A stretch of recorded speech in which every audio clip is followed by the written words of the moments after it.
Welcome to the College Football Bros. I'm Michael Newman. I'm Ryan Newman. And I'm Trey Newman.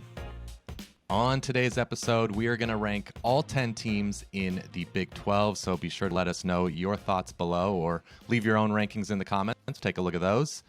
Trey, who fell 10th on our list? That is the Kansas Jayhawks. And listen, I'm not going to sit here and bag on Kansas, really. You know, it might be tough for them to get out of the cellar this year. But if I was a Kansas fan, I'd have at least a glimmer of hope. You know, they finished the year promising. You know, of course, they won at Texas in thrilling fashion, narrowly lost to West Virginia and TCU after that to close up the season. So Lance Leipold, one of the better coaches out there. They returned 16 starters. Jalen Daniels seemed to have something click in November. They add in an all-conference MAC defensive end, Lonnie Phelps. Not to mention Leipold and the coaching staff. They had their first full offseason with the team, which they didn't have last year since he was hired so late in the game. So they probably won't win much, but I think they'll be more competitive.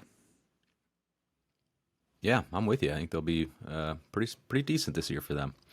Moving on to number 9, we have West Virginia. Neil Brown is kind of running out of time there in Morgantown. He's 17-18 in 3 years there, and he's definitely got some question marks heading into this 2022 season. They're 127th in the nation in returning production, although you do have to factor in the fact that JT Daniels, the quarterback from Georgia, is coming in to replace Jarrett Doege, so that maybe helps offset that a little bit. But still, a lot of pieces to replace, and they're just hoping that JT Daniels is a huge upgrade over Jarrett Doege. You know, they lose Letty Brown, the running back, and their leading receiver. So there's some concerns there. I think the offensive line will actually be a little bit better. And the defense, I like the D-line, and the linebackers pretty solid, but secondary could be rough. Lose a ton of pieces there, graduations, transfers. So I don't know. It's a little bit tough for Neil Brown, but it's really all rides on JT Daniels. Yeah, he's the guy that gives them some hope coming into this year. Number 8, we have Texas Tech. Joey McGuire is the new head coach, and he has Texas Tech fans extremely excited about the future with the way he's recruiting. I also love the hire of Zach Kittley at offensive coordinator from Western Kentucky. He did an unbelievable job there. And I think his offense might need to hit in year one if their fans are going to have the kind of, I would think, 7-5 season, something like that, like they're hoping for in year one, because the defense was mediocre last year and it's not expected to be much better. So it's up to Kittley. He's got some good options at quarterback, some experienced guys in Tyler Shuck and Donovan Smith. There's also, I think, a redshirt freshman, Baron Morton, who's got good reviews in spring ball. So I think quarterback, they'll be good. They've got a good group of running backs. The question marks for me are the receiving core is inexperienced, and there's, the offensive line is potentially questionable. So we'll see. We'll see if that holds Zach Kittley back, but that's kind of what it comes down to for me. Sure. Number 7, TCU. They're a tough one to gauge for me. They bring in a new staff. Sonny Dykes comes over, and with him usually comes really good offense. And I think that will be the case this year. Max Duggan, to me, he's one of the more underrated quarterbacks out there. And he's got 3 big play wideouts that had over 30 catches coming back. Quentin Johnston being the leader last year, leading that crew. But Duggan and the offense, I think they're going to surprise some people this year. But the challenge is the defense. You know, even with defensive-minded Gary Patterson, the defense fell off the rails last year, and now they lost their 2 best, pass rushers. They lost them to transfer. They gave up over 200 yards per game on the ground. They ranked near the bottom of the conference in pass defense. So the new defensive coordinator from Tulsa, Joe Gillespie, he's going to rely on some transfers and some other, decent returning production. So the defense really needs to jump if TCU wants to be in the mix come November. And by the way, at quarterback, maybe Chandler Morris. I don't know. We'll see who's fair. Good point. Yeah, I put my money on Duggan, but you definitely can't forget about Morris. All right, moving on. Number 6, we have Iowa State. And the narrative kind of with Iowa State seems like it's just that they had their team the last few years, and it was kind of their highest times that they've really ever had, and then they just fall back and struggle again.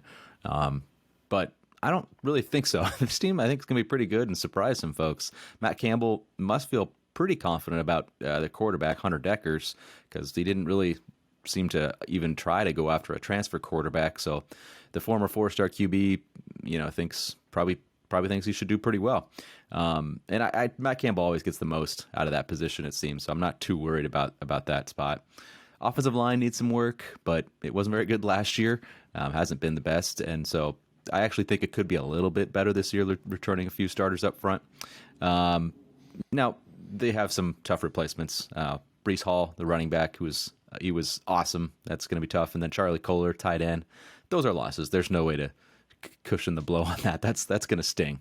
But they do return their leading receiver, Xavier Hutchinson, so that's a nice place to start. Defensively, they lose some key guys, no doubt, but they still have a decent amount of guys back that with some playing experience. And really, you just got to trust the defensive coordinator, John Heacock. Like, he's just been so good for them, and I trust that they're not gonna be quite as good as they've been, but they're not gonna just all of a sudden fall off and be bottom defense in the back Big 12. I still think they'll be top half. Yeah, Iowa State seems like a candidate for the team overall is almost inevitably going to be worse, like by the power ratings or the metrics, but their record won't necessarily be worse. They have a chance to match last year. Number 5, we have Kansas State. I like K-State this year. I like the skill talent on offense. Deuce Vaughn, of course, one of the best running backs in the country. Receiving core, maybe not spectacular, but they've got experience there. And Adrian Martinez coming in at quarterback from Nebraska. That's one of the most intriguing transfers out there.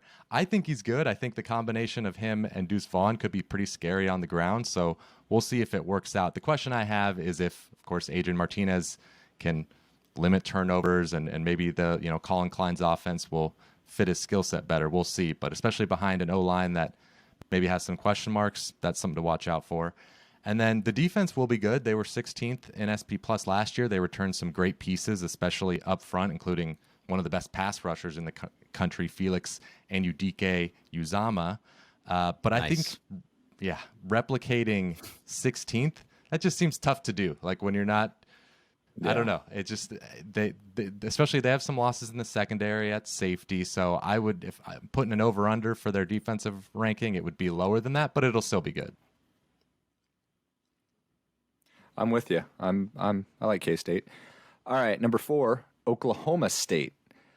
It's another opportunity for Mike Gundy to prove why he's one of the best coaches out there. Last year they were inches from the playoff, and I think in order to be a factor again this year, they need one of these two things to happen, if not both. Number 1, the defense can't regress too much without Jim Knowles at defensive coordinator and losing most of the back half of their defense. I think the line should be great. Brock Martin, Colin Oliver are back. They combined for almost 20 sacks last year. They're just going to need help, like I mentioned, in the back half of the linebackers and the secondary. The second thing that needs to happen is the offense needs to shoulder more of the load. It's odd to kind of say for Oklahoma State since we were grown accustomed to their offense being the dominant factor. But since Spencer Sanders has been the quarterback there for a few years, they've been kind of average, and we say this every year. It's a common theme. He has to cut down on the turnovers, create more big plays, because they really lacked on that last year. He's consistent, but just hasn't really broken through. So there's some young talent and experienced talent that could grow this year with him, and maybe it'll click in his final year. Yeah, you got to trust Gundy to kind of figure it out and have another solid team no matter what, but he always does. All right, moving on. Number 3, we have Texas. We know this about Texas. The offense is going to be good. But the question is it going to be elite? With Quinn Ewers kind of taking the reins at quarterback. They got an elite running back. They're pretty elite at receiver, seems like. But quarterback and O-line are kind of the two question marks. QB, I feel pretty good about Quinn Ewers. I mean, he was such a touted recruit. You would think he'd be pretty darn good. And the O-line, while I don't think it's going to be elite, I think they'll take a step forward than they did last year. The defense obviously needs work. They gave up over 31 points per game last year. That was good for about 99th in the country. If they can just get that number down to like under 28 and maybe force a few more turnovers, get a little more pressure on the quarterback, then there's really no reason why this team can't compete for a Big 12 title. The defensive line should be pretty deep, led by Keandre Coburn in the middle. He's got another backup nose tackle behind him, Tavondre Sweat, two huge guys there, so that should help. DeMarvion Overshone and Jalen Ford back at linebacker, they're all right. Secondary, Ohio State transfer Ryan Watts seems like he's just going to come in and start right away. And then everybody else around him should be upperclassmen, so they don't have to take a huge jump to be able to be in this Big 12 race, and I think they'll be a little better. I think they'll be flirting with it. All right, number 2, we have Baylor, the defending Big 12 champs. What I like about this team, well, there's a lot of things. The O-line should be very good. Seems like Jeff Grimes always has good offensive lines.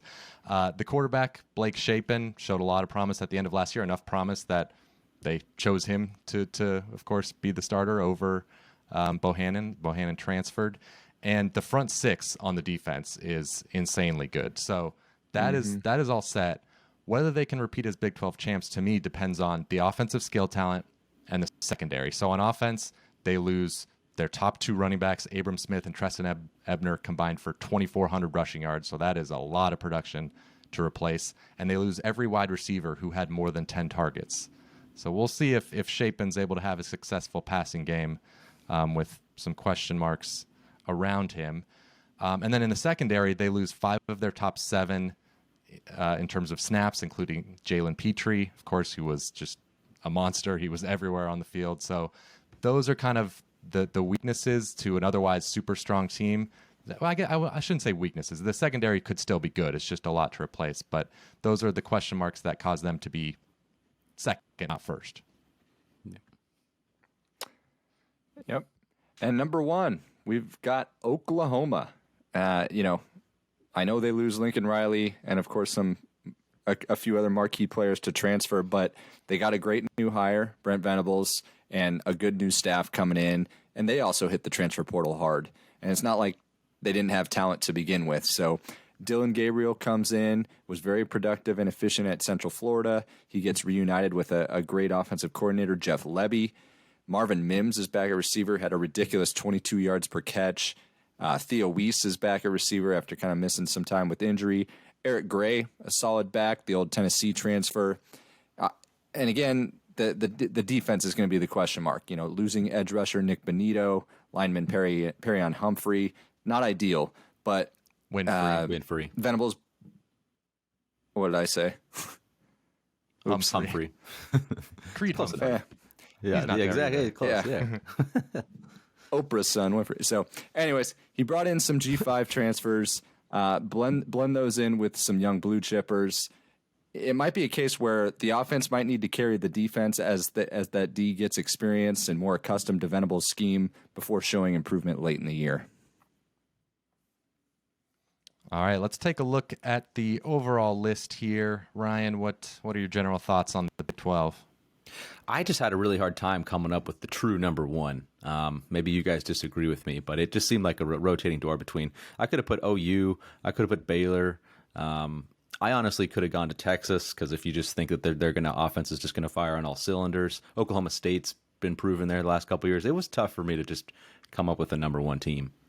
Yeah, you were the only one of us. Trey and I had Oklahoma. You had Baylor, so you were a bit more of a believer in Baylor. Just feel like OU's just got more questions than Baylor. I mean, Baylor's, they lose some key skill talent, but it's still the same staff and still a lot of the same guys around, at least on the line. So, OU's just got a whole new ballgame. They got talent, sure, but how's it all going to gel? Remains to be seen. Yeah, definitely more turnover with OU's roster. I think just looking at this list, this is the most competitive conference. I mean, kind of like you're saying, hard to even pick a number 1. So, you look at 1 through 9, they can all beat each other on any given Saturday. Even like Kansas at 10th, you bring up Jalen Daniels at quarterback, he could be one of the best quarterbacks in the conference. So I mean, we saw it last year. They beat Texas. They were competitive with OU. I know those were just kind of a couple games, but they are going to be a tough out for being the 10th team, and as bad as they've been in recent years. So and it's just tough looking at this list to see a team that's going to go throughout the season with only 1 loss and make the playoff. I mean, maybe it'll happen. Someone will outperform, but it's tough to predict that. Yeah, it is. For me, two difficult things were I could not decide number 2. I was like, and I was going back and forth in my head about 4 or 5 teams, and then 6 through 9 was like borderline impossible for me. I was splitting hairs there. Like, we have West Virginia at number 9. If you told me that JT Daniels got the offense going and was able to get them to the upper half of the conference, would not bat an eye, wouldn't be surprised whatsoever. There's just, like Michael, you said, there's just a lot of good teams kind of clumped up there that I'm sure a couple will emerge and some will disappoint. Yep. Yeah, if you're going to look at predict which teams aren't going to make a bowl game, I'd really only predict Kansas. I think everybody else has a decent chance to get to 6. Yeah, that's a good question. I have to look at everybody's schedule. I know Texas Tech has some tough non-conference games, so their over-under, I believe, in Vegas was 5.5, so that's kind of a 50-50 proposition there. I'm not sure about what West Virginia's is, but they play at Virginia Tech and at Pitt, I believe, but as far as... that's right, yeah, so Yeah. They could easily miss out on a bowl game as well, but other than that, and one of those teams will probably make one. So. Yeah, exactly. Anyway, that'll do it for this episode of the College Football Bros. Be sure to check out the other preview episodes on our feed. We'll have extensive team previews up for a few Big 12 teams if those aren't up already. So hit the subscribe button and enjoy the ride. We're going to preview still the SEC. What else do we have left? And Big Ten. Big Ten before the season. So thanks for watching. We'll see you next time. You've been watching the College Football Bros. Be sure to subscribe here on YouTube and in your podcast app for college football content all year round. For bonus episodes and access to our Discord chat, join our Patreon at patreon.com/collegefootballbros. Thanks for watching.